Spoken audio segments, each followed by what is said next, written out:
Hello and welcome to another segment of anatomy tutorial. In this case, we will be talking about the vertebral column again. And a few other things. So here is a child and an adult, and you can see that the vertebral column in a child only points one direction, curves in one direction posteriorly, but in an adult or as a child grows, and there's two new curvatures. So this is the primary curvature, and it's two secondary curvatures appear, and that is the cervical and the lumbar. So the cervical, when their head they raise their head and they start using their neck movement, and the lumbar curvature develops as they start to walk on 2 feet.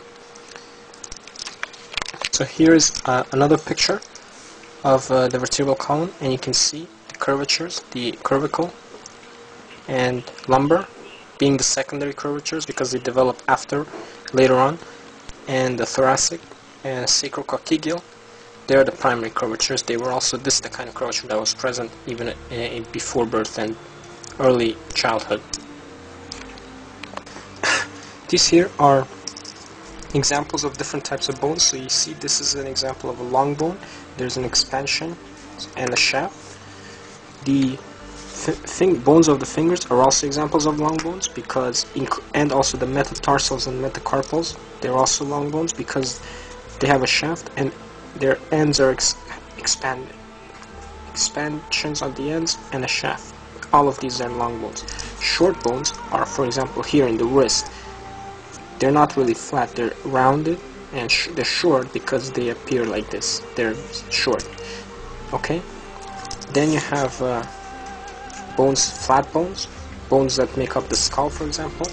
These would be the flat bones, and we will get to bones of the skull later. You have irregular bones, like the bones of the vertebral column. There, as you can see, of course, you can see how they're irregularly shaped. And you have sesamoid bones. Sesamoid bones are like the patella and the two sesamoid bones under the head of the first metatarsal. These sesamoid bones, they grow inside tendons. Okay, we will get to that later too. Here is an example of different types of joints that are present in our body. So here, for example, these are the common ones. A hinge joint, for example, present in between the phalanges of our toes, of our fingers, and toes. They are and in other places as well. So the hind joints only allow movement to be flexion, extension, like so. Only in this direction, like you can see, I cannot make it go left and right, only forward and back. Flexion, extension, that's a hind joint. You have a gliding joint. By the way, these are all synovial joints. So these are different types of synovial joints. Gliding, very common. It just means that one surface glides on top of another. So like my hand on paper, gliding. You cannot really, it's not flexion, extension or anything, just gliding. So it would be present here between these bones of the wrist, as well as between the adjacent vertebral bones.